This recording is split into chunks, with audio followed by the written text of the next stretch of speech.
from Denmark. I can't really hide that. You know, tall, blonde hair, blue eyes. Have you all heard about the word hygge? Hygge? Okay, yeah. Or lakum is one of the kind of newly found Danish words. So I want to teach you one new word that I think is probably more important, which is nosser. Can you say that? Nosser? Nosser, yes. Okay, so that means balls. And I think that's exactly what our industry needs to deal with some of this stuff. Because I've been in this do-good space for nearly like 8-10 years now, and I always feel super disappointed when I see most of the advertising stuff. I've been lucky to judge D&D Impact for a couple of years, and I think we need to do better. Because most of the stuff I see, all this do-good stuff, most of the time it feels like pissing in a wetsuit. It feels warm and nice to begin with, but it quickly begins to stink. So my hope here today is if we can avoid do-good stuff that stinks, then I'd be very happy. Because for the most part, we are just too busy about creating awareness and talking about all the good stuff brands are doing, rather than actually doing good stuff and solving some of the stuff. And that kind of looks a little bit like this. Not too good. So I think we can do better. And one of the places I always look at to kind of take the temperature in this whole do-good space is Super Bowl. And why Super Bowl? Because it is kind of the big advertising event of the year. One of the ads I saw this year, I'm not going to play it for you, but it's this one from Hyundai. And they wanted to talk about a program they've been running for about 10 years called Hope on Wheels. And they actually been collecting $130 million that they donated to charity. Quite a good amount, right? Thing is though, they run 2 commercials, each costing $5 million each. I don't know how much it costs to produce, but let's just say $5 million. So they spent $15 million to talk about the $130 million they've been giving away over these 10 years period. So I don't know if that's good or that's not good. So it's almost like this do-good stuff has become the new cool shit in town. Everybody talks about it. In the advertising industry, we've been obsessed with it. But I think the most interesting thing is how do we actually nudge people to start living a more sustainable life? Because by the end of the day, the big elephant in the room is we push consumption. So how do we change that? And even for me, I want to live more sustainably, but it's just so goddamn hard. If you look at it, probably some of you will go around and you'll flaunt your little bag. You're super happy about it. It's like organic cotton. And you say, you know, don't panic. It's organic. Has anybody got an organic bag with you here today? No? Okay. Interesting thing, though, you have to use that bag 7,100 times before it's more effective than a plastic bag. So it's so difficult to kind of manage the space. My own journey, very quickly, I started out as a copywriter, and my big turnaround moment, and this is kind of where some of the purpose stuff comes into it. My big turnaround, my eye-opening moment was in Copenhagen doing COP15. You know COP15? Climate summits, you know, COP15, 16, 17. It's almost like an episode of Friends. It keeps going on and on and on. Nothing really happens. And that was also the case this time back in 2010, because I had a really high expectation to our elected leaders, and of course, as you know, not a lot happened. And I thought maybe we as an industry can do something about it, and that's kind of what started this good advertising movement, saying maybe brands can be a force for good. And I think that begins with the little fine word, nosser, because we need to show that we care. We need to do something about this. And the big thing is, of course, to face the big beast of shopping. And the interesting thing is, every time our industry talks about these things, or trends and stuff like that, we're always obsessed with one thing, digital. It's always automation, social media, all that stuff. But if we actually look at what is going to change our future, what is going to change tomorrow, 4 of those things have so much to do with sustainability. And I'm lucky to travel around the world and see a lot of these, so I'm just going to quickly speed through some of them, because those are the challenges that you guys need to solve. It's not about being nice or looking nice. We need to solve some of this stuff. First up, urbanization, more and more people moving into cities. This is a real picture I took in Cairo not too long ago. This is a place where people actually do live. I don't know if anybody been to Cairo here? Anybody been to Cairo? cool. It just goes on and on and on. So more and more people squeezed into smaller spaces. What does that mean, for example, for car companies? We've heard so much about this one, so I'm not going to talk too much about it, but climate change and resource scarcity. Resource scarcity is super interesting. I'm going to show you something embarrassing. So this is actually my place. So the one up there is my basement. The one up there is one of my attics. The other one is my second attic. So we got too much stuff. And I'm going to admit, I probably got like 35 pairs of shoes. So at some point, we need to face some of this. And it's interesting to see companies, for example, like IKEA, that actually talks about peak furniture sales. Isn't that a crazy, crazy concept? That we have actually reached the pinnacle of how much furniture can be sold in Europe. Crazy, huh? The reason why is probably most of us probably grew up in a fairly nice house somewhere. Now we're stuck in a small, tiny apartment in London, or in my case, in Copenhagen. So we need to find out other ways of spending. 2 weeks ago, I was in Cape Town, and how many of you heard about Day Zero, right? It's been covered fairly well here in the UK. I love my morning shower. So if I don't get my long, warm morning shower, especially in Copenhagen, it's cold, I'm not going to work. And it was interesting to actually be facing that in the middle of this water crisis. This is all the water I used for my morning shower that then could be reused. I even had this little guy reminding me, putting pressure on me to take a shorter shower. So how do you do something about water? The next thing, demographic change. This is my mother actually rowing around New York, which I think is pretty cool. I mean, I don't know, my grandmother, the only thing I remember her doing was kind of just knitting and drinking tea, nothing really interesting, right? So we're faced with older and older populations. In our part of the world, I think the average age in the UK is 42.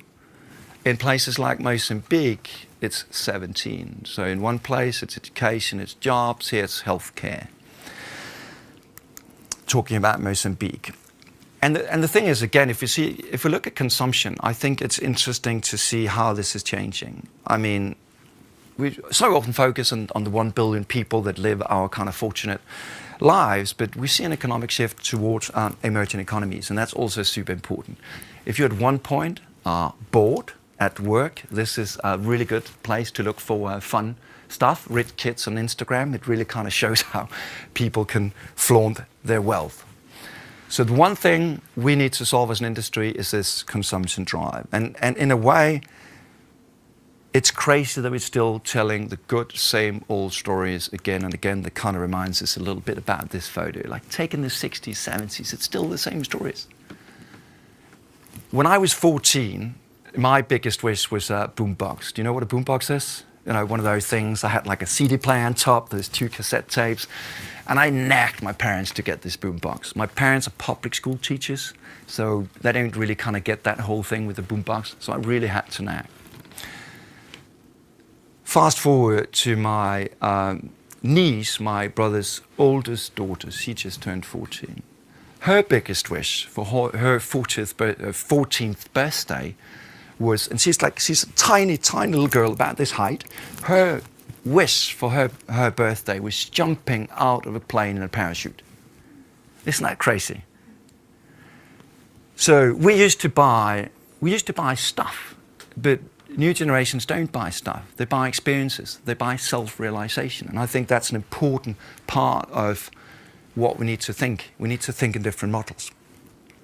But I think the reason why we have difficulty dealing with this stuff in advertising is we're stuck in this short-term mindset all the time. It's almost like we're stuck in this industrialized world where the client comes, delivers a brief on our table, we solve the brief, and then there's a solution.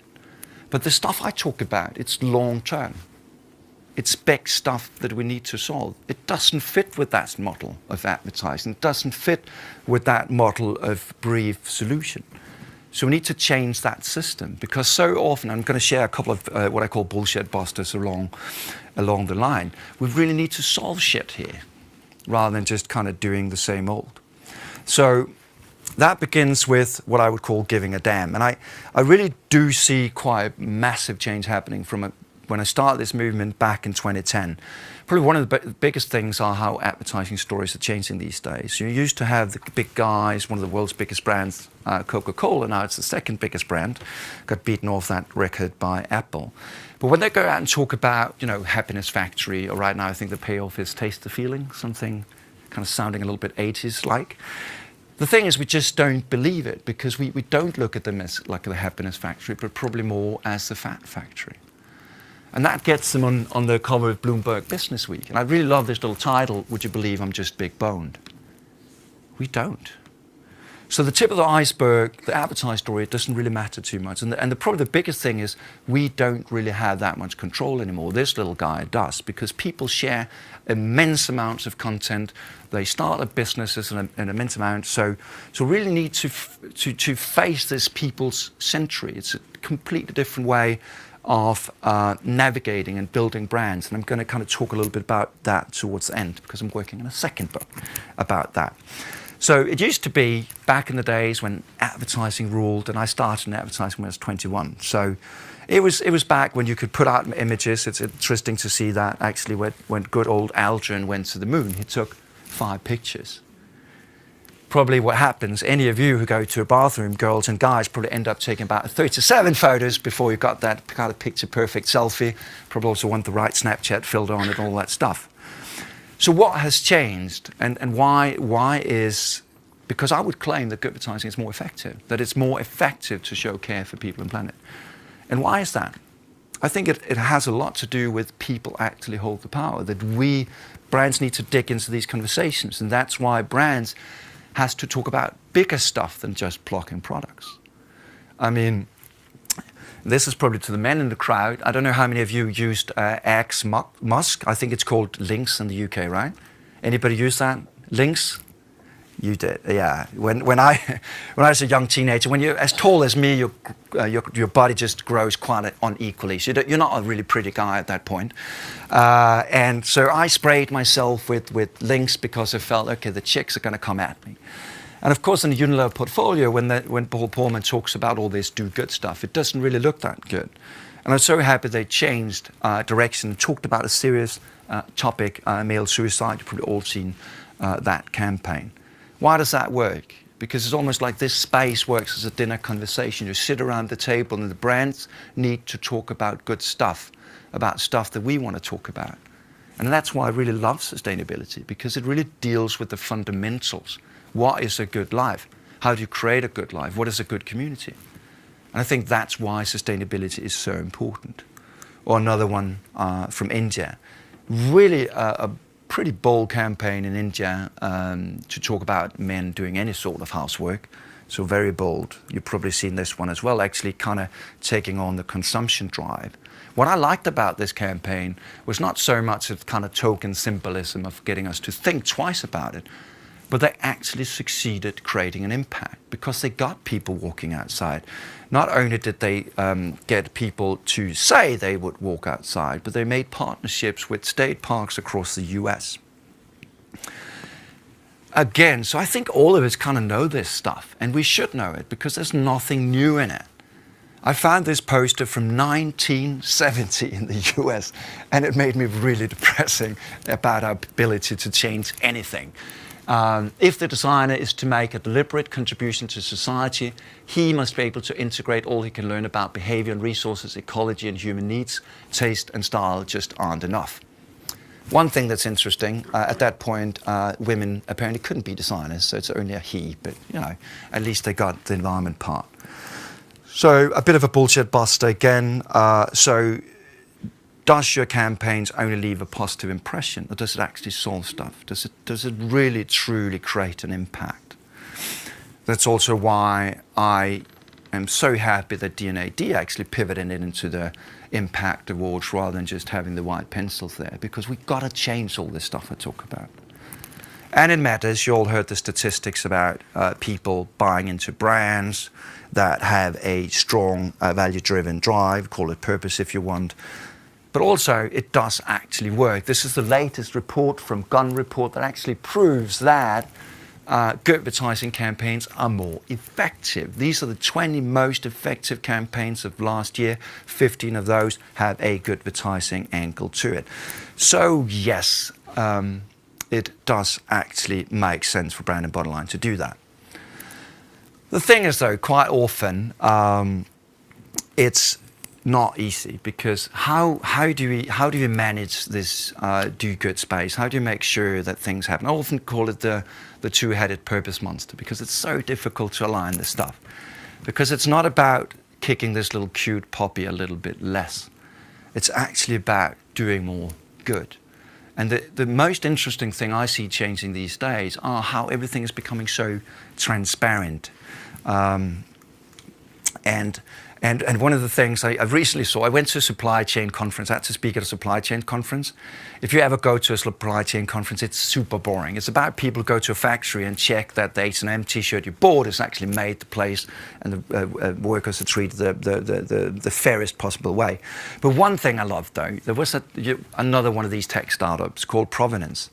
And what they do is they've created this amazing system that builds on blockchain technology. Super complicated blockchain, the thing behind Bitcoin. So I'm not going to explain that. But the cool thing is, though, what you can do is you can scan a can of tuna. You can track the tuna, the fisherman, the driver. Everything is completely transparent. And that excites me a lot, because the point when we can actually compare pears and apples, the good and bad guys, that's a good time, because that is really difficult normally. And still, as an industry, we seem obsessed with counting likes and views, when that is not what we should be doing. And I really see this moving quite quickly forward. And I think as an industry, we're not really up to speed with our clients most of the time. And that's not a good place to be at. So you probably have heard about Interface. Interface, carpet maker, okay, it's kind of like a sustainability classic. But what I liked about it was a couple of years ago, Roy Anderson, the founder of Interface, went on what he called Mission Zero. So the whole idea about minimizing impact, kicking the puppy a little bit less. So that was his whole gig. And interesting stuff came out of it. I mean, fishing nets transformed into, picked up in Southeast Asia and transformed into these beautiful carpets, modular carpets actually, which is a pretty goddamn good idea, because the thing is, if you think about it, the place where people walk the most is going to be more worn out. Now with a modular carpet, you can take a piece of the carpet from this place here that's not worn out as much and change that. So it really makes a lot of sense. But the company has moved even further, because now they want to create a positive impact. They want to undo all the shit they've been doing all these years. So recently, 2017, they launched what they call the Climate Take Back, where they see, for example, factories as forest. And they talk about not just limiting the carbon footprint, but actually pulling carbon out of the atmosphere, which sounds pretty goddamn crazy. But if you think about it, it's the exact same process that happens in photosynthesis. That's a difficult word to say, it's a Dane. But plants sucking out carbon emissions, and they've done that on an industrial basis. This is only a prototype right now, but think about it, a carpet that actually makes the world truly better. So the thing is, what are we then doing in our industry? I mean, we create ideas, but the world doesn't need ideas. Everybody can come up with an idea. We get ideas in the shower. The thing that matters is a little magic word called NASA, because it's pulling through on those ideas, making that stuff happen. That's what matters. Because so often I see fun ideas pop up in a competition. They run this one time. They don't really do any long-lasting impact. They don't really solve stuff. So when I'm excited, it comes from entrepreneurs. Those are the guys who really do stuff, because they dare to dream big. And they dare to really change stuff. I mean, they change the way that we eat. So this is not just a regular burger. It's a burger, and the price tag in $325,000 US. That's a pretty expensive burger, right? So it's made out of something we all got in our bodies, muscle tissue. So it's grown in a lab. And when it was served for some chefs back in 2011, it apparently tasted awful. back, 2016, the price was down at $11.75. And when they served it for a selected group of chefs, the chef said it tasted at least as good as a McDonald's burger. So then it's kind of up to you to judge if that's a good tasting burger or not. So it shows how food is transforming. Another one, which is a super nerd, it's always these nerds that do this stuff.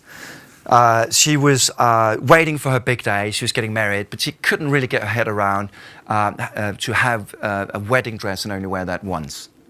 So as only nerds can do, she set out a challenge. She said, I want to grow a wedding dress out of household waste and mushrooms. How crazy is that? And it kind of looks something like this. I don't know, all the girls in the room are probably saying, I'm not going to get married in that. And if you do, I'm probably not going to say yes anyway. But give her a few years and it's going to be a viable solution. If we look at digital, there's a law called Moore's Law that shows the doubling of the computer chip power. I think the same thing will happen with sustainability. This last one, so how we eat, how we dress, how we live, this is super interesting. I just came in from Holland yesterday. So this is called Regen Villages, and this changes everything. It's a 100% self-sufficient city in terms of food. It's a 100% self-sufficient city in terms of energy. So if any of your clients say, nah, sustainability is not important, it is the one and most important thing to solve. The 5 global megatrends, 4 of these have to do with sustainability. So we need to think a new business model, come up with exciting stuff. Like this guy called Dave Haggins, who invented a 100% modular phone, kind of built like Lego blocks. That's amazing. Or let's scale things down a little bit. P&G, what they've done is they created the Head & Shoulders packaging out of beads plastic. It might not sound like a big thing, but they actually do show a viable way forward. And it makes sense because it pays. If we look at, there's so much talk about purpose pays. I don't know, there's pro and contra, but what does pay is sustainability. This is weighed stock market performance of Fortune 500 companies, and the one in green is, of course, the one that's weighed for environment, sustainability, and governance factors, and it outperforms the others by 2.4. It makes sense. Think back to the Coca-Cola story. If you had to invest in a company, you want to know that that company gets this space, that it has a plan for all these things that we talked about.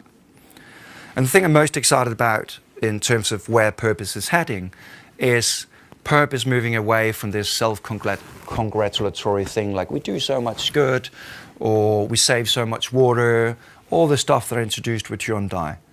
And this used to be probably one of the most purposeful companies. This is, of course, Howard Schultz.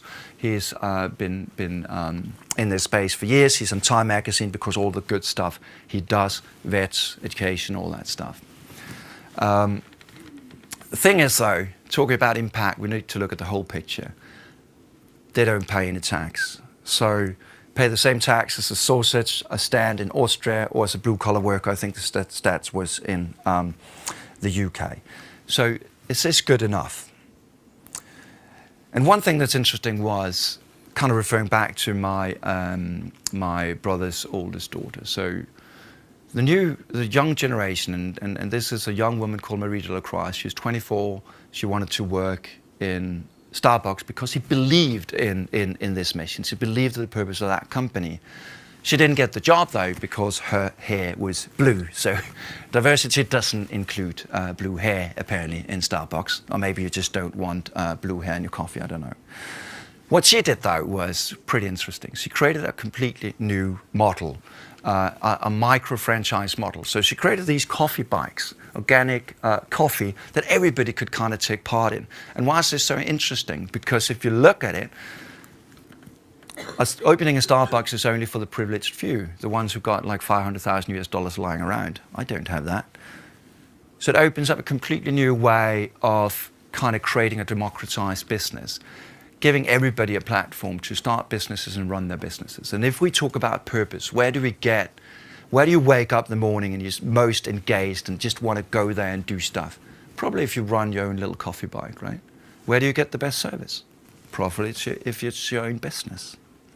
And what she says is pretty scary, or should be scary for most people in this room, because he talks about really challenging the hegemony of big brands. So we're at an interesting point of time where responsible business, sustainable businesses is up against kind of the fossil fuel-based businesses. So we really need to change the model to cope with this thing. And I have 5 quick pointers to do that. The first one is don't create campaigns. This is about solving stuffs, creating platforms for change.